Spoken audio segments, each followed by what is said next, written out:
This is The Writing Game, and I'm Gregory Palaci.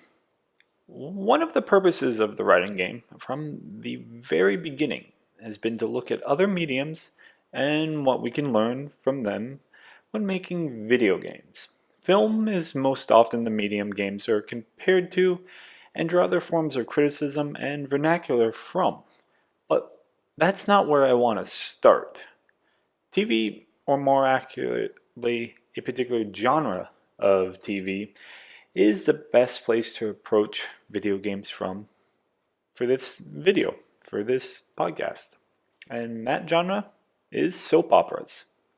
Every life of a character is within a context. If I write detached from a social and political background, my story looks like a soap opera when everybody is indoors, not working, and living off their emotions. Isabel Allende. Soap operas are the ideal form to look at because, like games, so little changes. They just keep repeating and repeating the same things again and again. Characters exhibit little to no growth and constantly return to the same state. They are, in essence, acting out gameplay loops.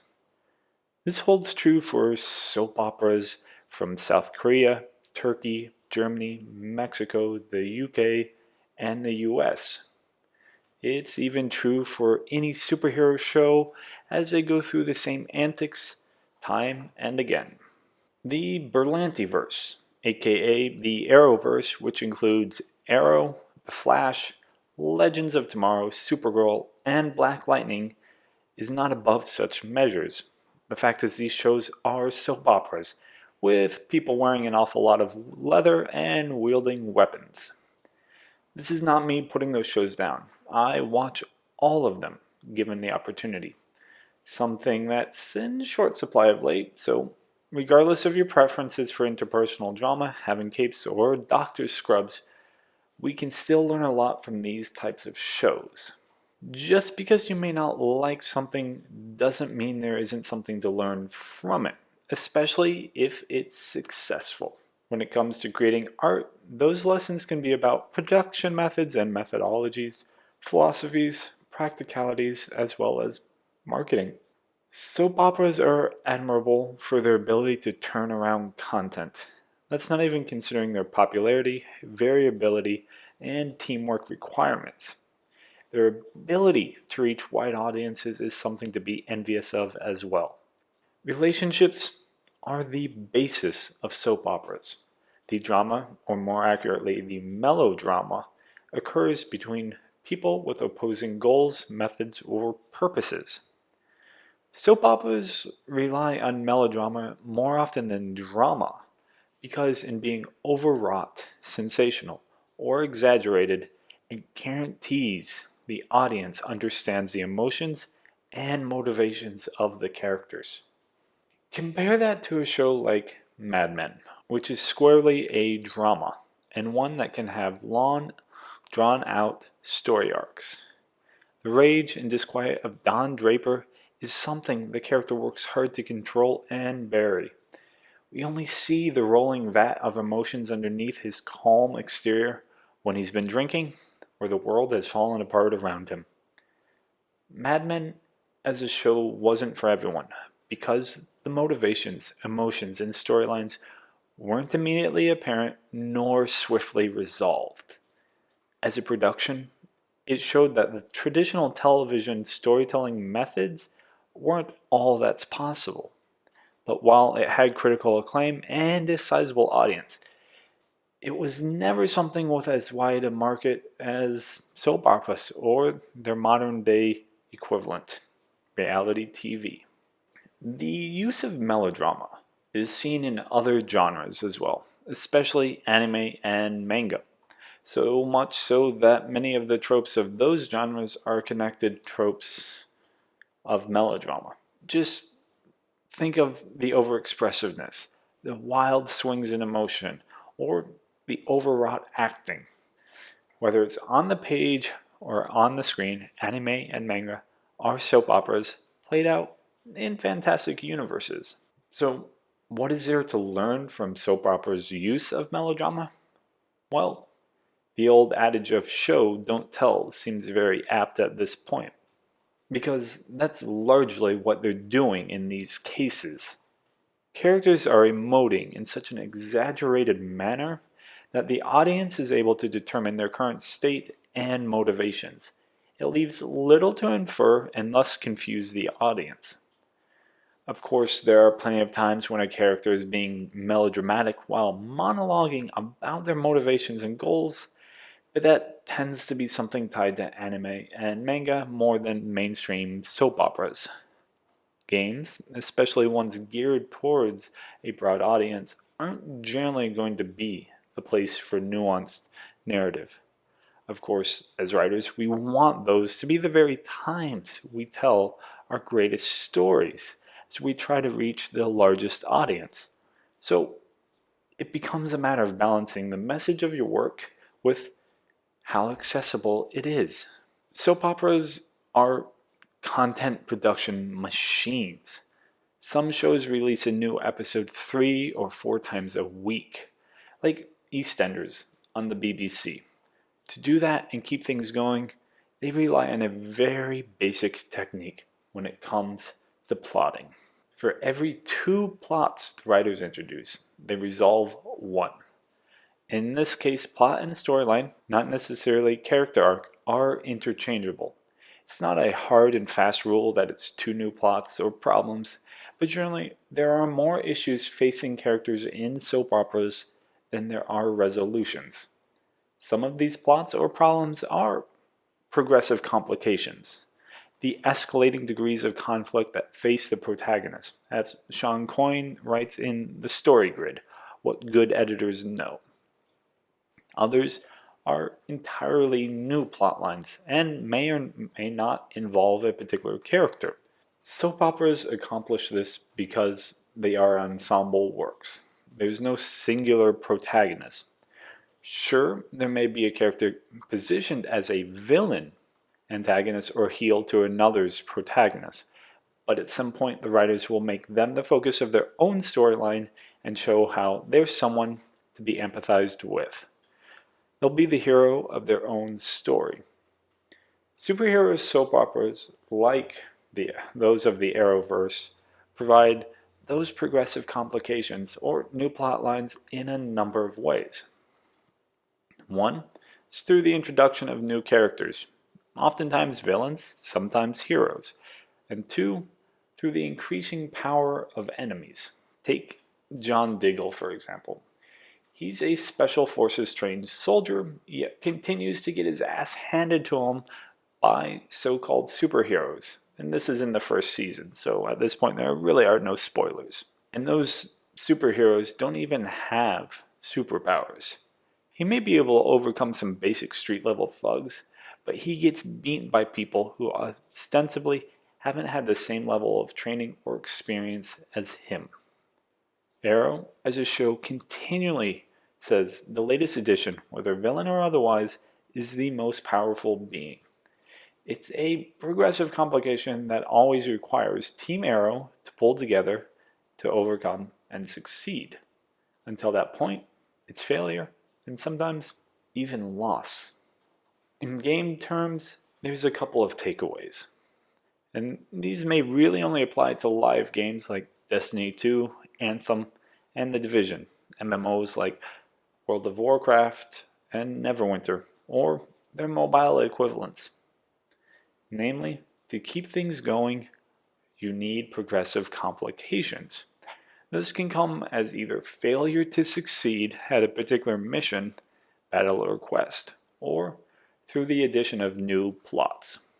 The introduction of new characters or enemies isn't a given, but for the addition of new plots and enemies to succeed, you can't have each and every one of them be threatening to end the world.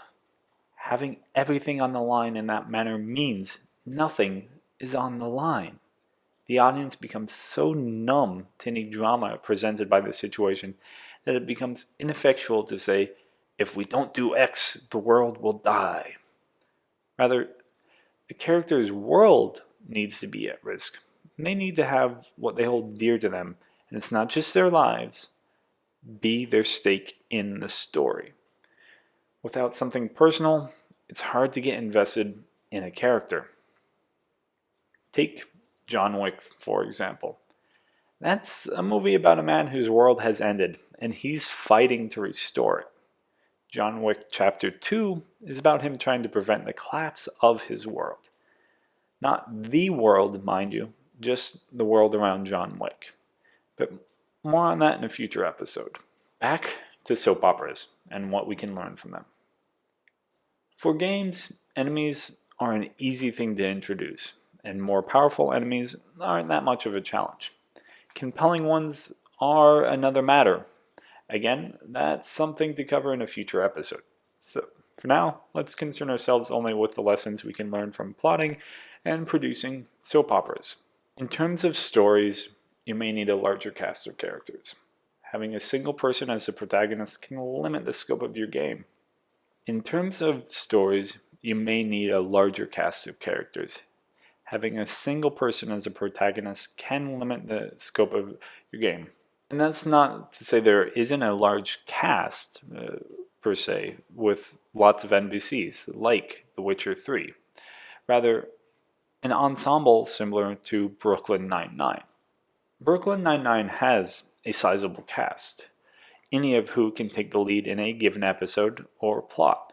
It's why such shows can have an A plot, a B plot, and sometimes a C plot. Soap operas of the traditional sort have more than that going on at any one time. Together with a large cast and multiple plots, the show can readily change tracks with plots and character arcs if they're not hitting with the audience. Large teams and multiple plots are nothing new for video games. Take any RPG, Japanese or Western, like Dragon Age, Fire Emblem, or Pillars of Eternity, and you inevitably have a decent-sized crew to pick from, befriend, and do quests with. The only thing that doesn't really happen, at least in Western-made RPGs, is a continual change of characters' status in relation to one another. Video games that persist in the power fantasy are less likely to have the player character take on a role that varies as much as those of characters in soap operas. That's not to say there aren't times when they can be the antagonist and others where they're the protagonists. But the games that offer such opportunities like Vampire, Mass Effect, or Shadow of War still firmly place you in the role of protagonist. Granted, every villain believes themselves the hero of their own story, but for video games to learn from soap operas, that role has to actively change, not just be a matter of a single decision in a particular dialogue or event. Soap operas, their plots, and resulting character arcs work on the premise of short-term goals and change. Short-term is relative to the length of the show, and it's rare for anything to be permanent. Video games operate on a similar premise, but because players can gain something by continuing to play, the emphasis becomes on acquisition rather than story. Soap operas don't have a way of rewarding viewers. All they can do is keep them hooked with new stories, characters, and twists. Games as a service like Destiny 2, The Division, Fortnite, and Rainbow Six Siege have this very issue. The story content is so swiftly consumed that it's best forgotten. To maintain their player base, they have to be rewarded, hence the loot grind, albeit with the occasional story update. Granted, the latter two games less so, as they are session-based games. Those games with stories that want to keep players returning and not rely solely on the grind for loot could learn something from soap operas. They have already established interesting worlds to play in. Now it's just a matter of recognizing how well soap operas and their twists and turning plots mesh with game design to create productions that keep people coming back for more. But to do that requires less of an overarching plot and more plot lines, or focus on characters or factions and their various wants and needs. Most soap operas don't generally have an ongoing thread throughout a season. The obvious exemption to that is the shows of the Blantyverse. There are some obvious downsides to structuring and writing your game like a soap opera. For one, you don't necessarily want it to be like the TV show Lost, where people are waiting through the middle episodes just to get to the end of the season when the real changes occur. Or maybe you do, and in that case, you found your new form of grinding. Melodrama may not be ideal for your purposes, be they the message your work is trying to impart or the design of your game. Additionally, the topic you're addressing may be ill served by having characters be so flippant and easily roused to emotion when, for all intents and purposes, you're dealing with a somber moment. Of course, you don't have to go full soap opera for the entirety of the game and its story. There are elements from what I've mentioned that could easily be incorporated into your game without the others. It just takes some work. As the great Mark Bernardin said on a recent episode of the Writer Experience podcast, television is about emotion. It's about character. It's about, making it so that the world can be super interesting and the plot can be whatever the plot's going to be. But the reason why we tune in episode after episode is because I want to see what happens next to this person that I have an interest in. Not that it's got to be a good guy. It could be a bad guy. It could be an awful person. But, it's figuring out ways to make that character the most magnetic person you've ever seen before, over and over and over again. few games have grasped that concept. That repetition, the continual investment by players, is an emotional one, and those emotions are best fed with story. So why not draw from one of the most popular forms of story for your games, the soap opera. Thanks for taking part in this episode of The Writing Game. I'm Gregory Placi. Everything I do can be found at onegamedad.com, and I can be reached there or on Twitter at onegamedad if you want to talk writing, games, this show, or even working together. The Writing Game is hosted by my company Third Culture Kids, which can be found at thirdculturekids.net. Please be sure to like and subscribe or rate and review this show on whatever platform you find it. I'll see you on the next episode.